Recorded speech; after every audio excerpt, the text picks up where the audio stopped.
Koplak, nama AHY disebut oleh Puan. Para kadrun menuduh istana memberi tawaran menggiurkan. Dan Nasdem, politik Indonesia memang harus cair. Kita bukan politik pembelahan sebetulnya. Bukan hanya ada dua partai utama seperti layaknya Amerika Serikat. Itu saja mereka selalu membuka komunikasi antara Republicans dengan Demokrat di Amerika misalnya. Nah, kita ini multi-party system. Jadi harus terus membangun komunikasi dengan cair, fleksibel, tapi kami memilih juga tetap menjunjung tinggi etika, nilai, dan juga prinsip-prinsip dalam berkomunikasi politik.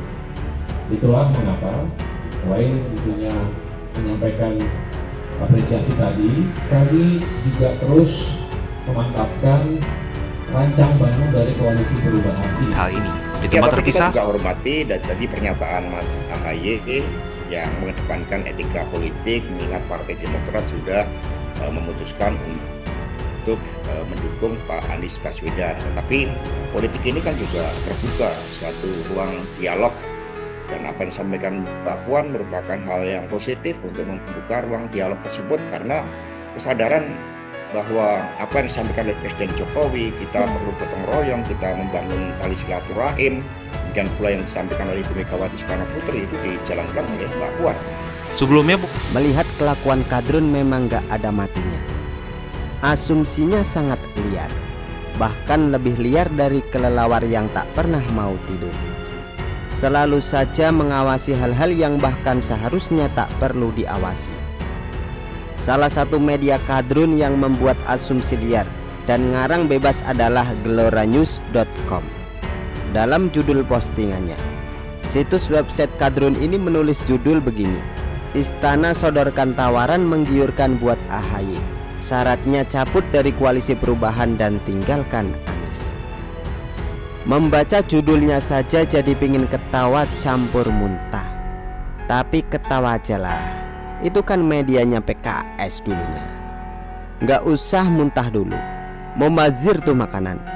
Jadi judul ini sudah menuduh, tidak pakai data atau diduga, tapi langsung menuduh bahwa istana memberikan tawaran kepada AHY supaya cabut dari koalisi lalu tinggalkan Anies. Bagaimanapun kita bisa mencermati Mas Anies Baswedan saat ini bukan yang terunggul. Angkanya juga masih belum masuk dalam batas aman untuk bisa lolos ke putaran kedua. Bagaimanapun untuk bisa menaikkan elektabilitas itu butuh waktu. Itu butuh waktu tinggal kurang dari 8 bulan, sehingga kita harus kerja keras dan optimal. Lebih cepat kepastian cawapresnya, lebih cepat deklarasinya. Tentu konsolidasi pembentukan tim pemenangan ini juga bisa segera dilakukan, dan berbagai strategi dan taktik bisa segera dioptimalkan agar elektabilitas Mas Anies bisa pelan-pelan ya terus meningkat sehingga mencapai peak performance-nya pada Februari 2024. Kalau melihat sosok AHY dan rekam jejaknya di Pilkada DKI 2017, AHY tidak begitu banyak pemilihnya. Tetapi ada fatsun yang harus diikuti Mas Anies. Di koalisi perubahan untuk persatuan ini kan semua diserahkan kepada Mas Anies Baswedan. Mas Anies dengan tim kecil sudah menggodok. Nah sekarang ini lagi jumpa dengan para pimpinan partai untuk kemudian berebut bersama. Doakan saja, dalam waktu dekat akan diumumkan. Bahkan beberapa survei pun tidak menunjukkan AHY begitu bisa diandalkan. Dan AHY pun terus-terusan dipaksakan menjadi cawapres. Itu diduga keras karena keinginan SBY sang pepo. Namun setiap tuduhan itu bisa muncul karena ada hal yang bisa dijadikan sebagai pemicu. Seperti misalnya waktu isu Gibran akan dijadikan cawapres Prabowo. Kemudian beberapa kalangan seperti mengusulkan atau menggugat undang-undang pembatasan umur untuk urusan cawapres. Dan diduga keras bahwa hal ini bisa terjadi karena waktu itu Prabowo entah iseng atau bercanda mengatakan bahwa Gibran bisa dijadikan cawapres. Dan hal ini didengar oleh orang-orang yang kabarnya berasal dari PSI, dan yang terjadilah apa yang terjadi. Nah, hal yang sama juga terjadi pada kegeeran para kadrun pendukung Anies ini. Karena nama AHY disebut oleh Puan Maharani, maka tidak lama kemudian asumsi liar mereka pun melonjak-lonjak. Karena mereka belum menemukan alasan yang paling kuat untuk menuduh istana menjegal Anies, maka begitu nama AHY disebut oleh Puan, maka langsung dapat amunisi tuduhan. Padahal nama AHY yang disebut oleh Puan bukanlah nama satu-satunya tentang cawapres. Dan sepertinya Puan menyebutkan nama itu hanya berdasarkan survei yang ada. Semua nama calon yang masuk dalam survei itu Puan sebutkan, jadi tidak ada yang salah. Nama-nama selain AHY itu diantaranya Erlangga Hartarto, Erick Thohir, Mahfud MD, Sandiaga Uno, Ridwan Kamil dan lainnya.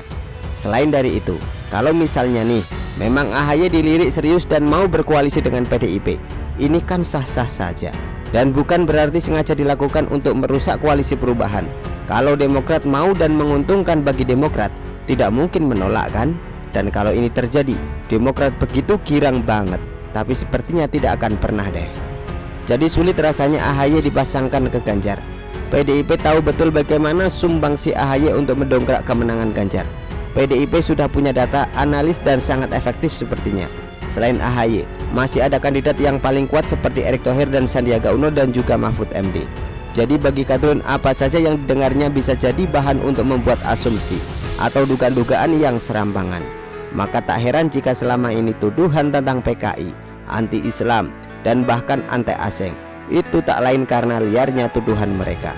Hanya bermodalkan satu informasi lalu membuat asumsi yang liar. Misalnya lagi, waktu Indonesia kerjasama ekonomi dengan Cina, para kadrun ini langsung bilang anti-asing. Padahal Indonesia tidak hanya Cina yang ditemani kerjasama, bahkan dengan Amerika. Indonesia pernah menjalin kerjasama latihan militer bersama. Oh ya, situs website yang kagak jelas ini ternyata mengutip juga dari asumsi Refli Harun. Biasalah, Refli dianggap sumber yang paling pintar. Padahal kepintaran Refli ini bisa mengarahkan orang-orang yang tak bisa mikir jadi liar pikirannya. Penjelasan Refli awal-awal memang seolah-olah itu sudah sangat logis. Tapi dengan begitu, Refli bisa mengarahkan kesan negatif dan ditunjukkan ke pemerintahan saat ini atau istana. Tuduhan negatif kepada istana memang sudah lazim terjadi dan bahkan sering sekali dilontarkan. Dan istana tahu dengan jelas sehingga tidak perlu merespon. Biarlah rakyat yang meresponnya dengan berbagai caranya. Mereka hanya bisa menuduh tanpa bisa membuktikan, karena mereka tidak bisa membedakan mana bukti dan mana tuduhan ataupun dugaan. Semuanya dikemas begitu saja secara serampangan demi memuaskan hasratnya untuk bisa berkuasa lagi. Istana tak perlu menjegal Anies karena koalisi mereka pun tidak jelas, masih tarik ulur kepentingan. AHY pasti mau jadi cawapres Anies, tetapi Anies sepertinya agak keberatan, apalagi PKS yang tidak mau mendukung begitu saja. PKS hanya butuh kardus yang banyak untuk mesin partainya atau untuk keberlangsungan partainya. Hahaha, kayak rongsok saja PKS. Jadi kalau AHY mau jadi cawapres Anies, AHY mungkin bisa memberi kardus ke PKS. Namun bagi Anies terasa sangat meragukan buat menggandeng AHY, sebab nama AHY masih anjlok dan sudah pasti Anies sangat khawatir kalau tidak akan menang. Sungguh delima. Itulah kenapa koalisi ini belum jelas. Maka dengan demikian mereka akan bubar dengan sendirinya. Biarin mereka nuduh ini nuduh itu, selama tak terbuktikan sudah jelas mereka memang kadrun goblok. Begitulah kura-kura. Artikel diambil dari show.com, ditulis oleh Daeng. Bagaimana menurut Anda?